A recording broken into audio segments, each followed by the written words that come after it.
In the 2nd century, the Roman Empire held the wealthiest, most civilized territories on Earth. It was a massive, highly disciplined, and peaceful society. But that peace presented a strange contradiction. For 700 years, the Roman identity had been forged entirely through violent, relentless expansion. Halting a colossal war machine built on centuries of momentum is no simple task. The shift toward moderation began with Rome's first true emperor, Augustus.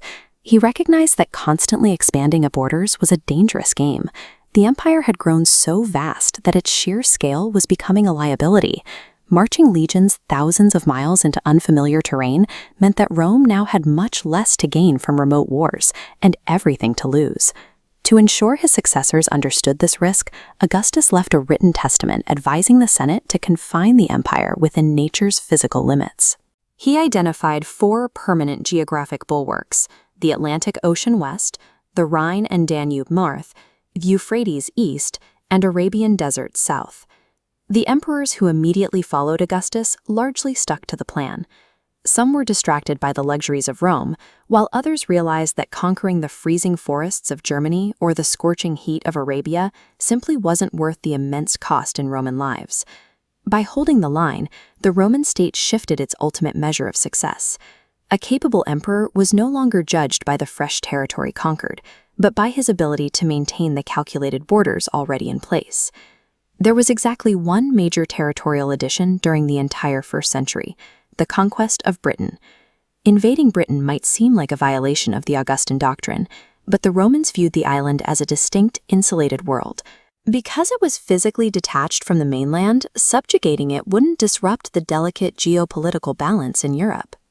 Even then, the Romans brought their philosophy of containment with them. When the general Agricola pushed north into the rugged hills of Scotland, he eventually drew a hard, physical limit across a narrow 40-mile gap, fortifying it with military stations. Where nature failed to provide a massive river or an ocean, the Romans spent decades carving stone and turf across the landscape to create one. They were willing to engineer the very limits of their world to ensure it remained defined. The doctrine held until the accession of Trajan.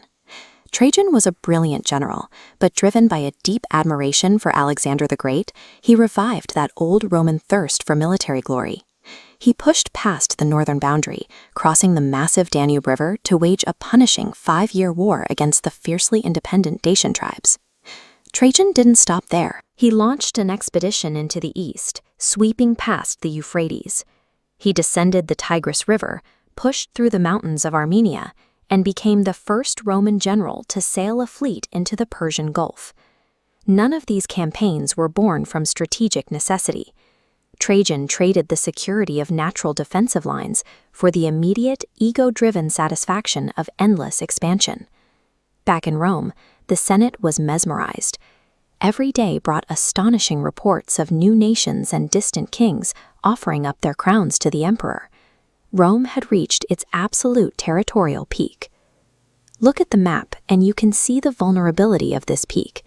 By pushing into Dacia and Mesopotamia, Trajan shattered those natural shields, leaving the empire's flanks completely exposed. The Roman legions were now stretched thin across hostile, open environments.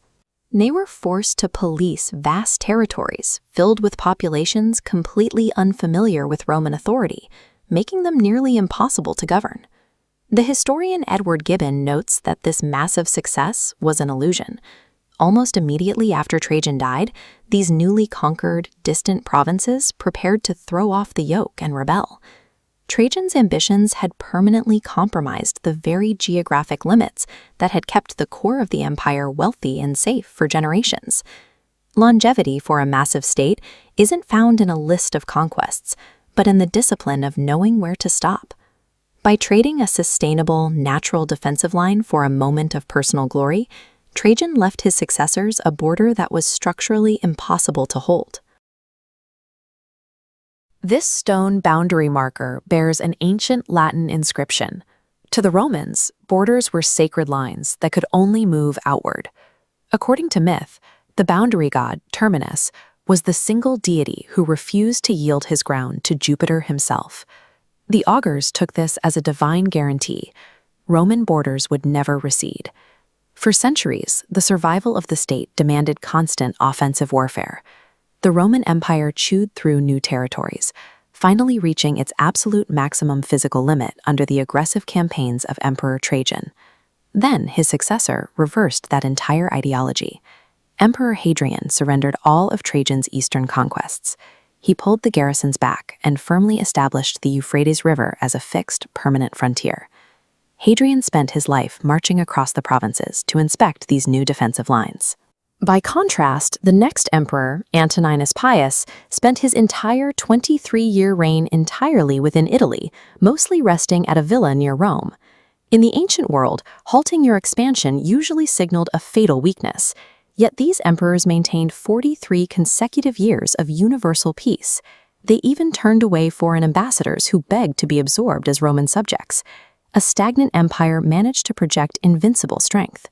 To hold thousands of miles of static borders, Rome had to discard its system of citizen militias. In their place, they built a permanent professional war machine, recruiting heavily from the poorest and roughest classes of society. These men did not fight for voting rights or civic pride. Their loyalty was bought with a strict economic contract, regular, guaranteed paychecks, guaranteed plots of land upon retirement, and occasional financial gifts. The state manufactured a rigid military cult around this golden eagle. It was a religious idol, kept in a camp chapel and worshipped with the same devotion as a god. Abandoning this sacred standard in battle became a mortal sin. But economic incentives and religious guilt were enforced by a much darker psychological tool. The system conditioned every recruit with an inflexible rule.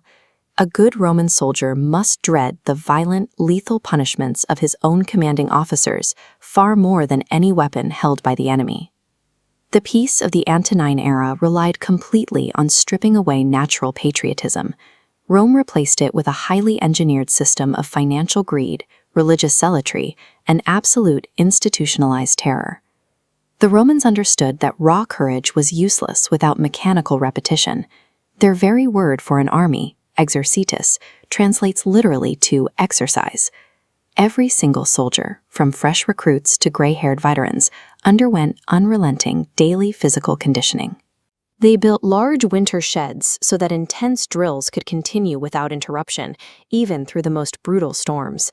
To ensure actual combat felt light by comparison, recruits were deliberately handicapped during these drills. They were forced to practice their formations using wooden swords and heavy shields that weighed exactly double their real battlefield equipment. Looking at this relief from Trajan's column, you see the sheer physical labor demanded of the troops.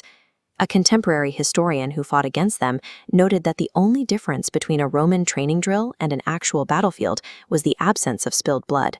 Rome did not wait for war to arrive. They institutionalized warfare into a daily, mechanized routine. By the time a legionary stepped onto a battlefield, he was vastly over-prepared for both the physical exertion and the psychological shock of combat.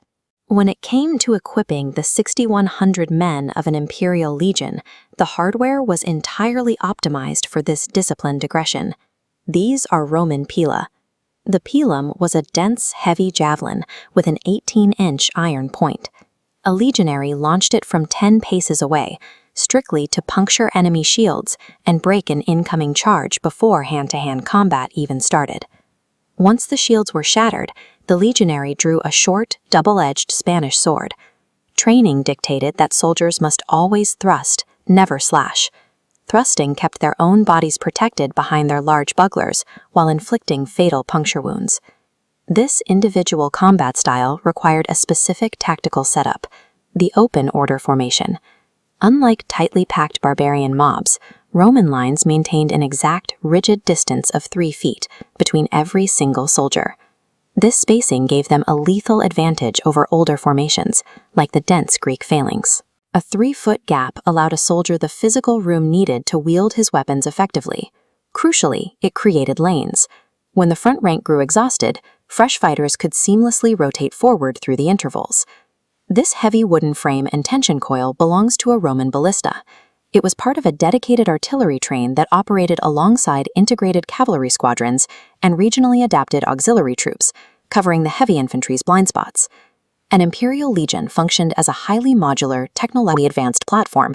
engineered to rapidly adapt to and systematically dismantle any opposing force. The 43 years of peace under Hadrian and Antoninus Pius relied on the sheer terror generated by this visible, optimized war machine. It functioned as a permanent deterrent, keeping neighboring nations entirely in check. And this deterrent was perfectly functional. When hostile tribes eventually did provoke Rome, Emperor Marcus Aurelius flawlessly unleashed this exact military apparatus against barbarians along the Danube and the Euphrates. Looking at the dense combat reliefs on Trajan's column, we see the grim reality of Roman tactics. When provoked, all those endless, bloodless training drills translated instantly into an industrialized, one-sided slaughter. The Pax Romana is heavily celebrated as an era of tranquility, but there was no natural diplomatic harmony or innate goodwill driving it. The longest continuous peace in the ancient world was an entirely artificial construct. It existed strictly as the direct byproduct of standardized discipline, absolute psychological control over the troops, and the constant, terrifying preparation for total violence. To grasp the sheer scale of the Roman Empire under the Antonine emperors, you have to look at the absolute edges of the map. We're talking about a continuous border stretching from the rainy shores of Britain down to the harsh deserts of Egypt, and from the Atlantic Ocean all the way east to the Euphrates River. Inside that perimeter sat more than 1.6 million square miles of territory, the most fertile, well-cultivated land in the temperate zone, encompassing entirely different climates, topographies, and cultures. Looking at a footprint this massive, modern intuition suggests a specific kind of military requirement. You would assume that holding 3 continents simultaneously would demand an overwhelming occupying force, millions of troops garrisoned in every major city to keep the peace. This chart shows the total military manpower of the Roman Empire. Every infantryman, cavalry rider, and sailor across the entire globe capped out at roughly 450,000 men. The Romans managed this vast territory through a strategy of spatial engineering. They didn't rely on a dense occupation of the interior. Instead, they concentrated their strength almost entirely at the edges. This strategy depended on the grueling routine of the individual Roman legionary. These soldiers marched near 20 miles in about 6 hours, entirely on foot, carrying their armor, their weapons, and provisions for several days. These men operated as combat engineers. For the legions, the spade and the pickaxe were used as often as the sword or the spear. This heavy equipment was required for the daily practice of castrametation.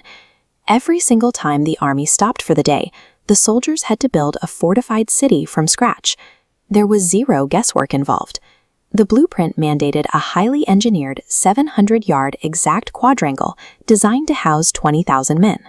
The troops leveled the ground, laid out perfectly straight streets, dug a 12-foot deep ditch, and raised a 12-foot-high rampart topped with intricate palisades. From inside this highly organized space, the resting troops could instantly transition into a structured order of battle the exact moment a trumpet sounded.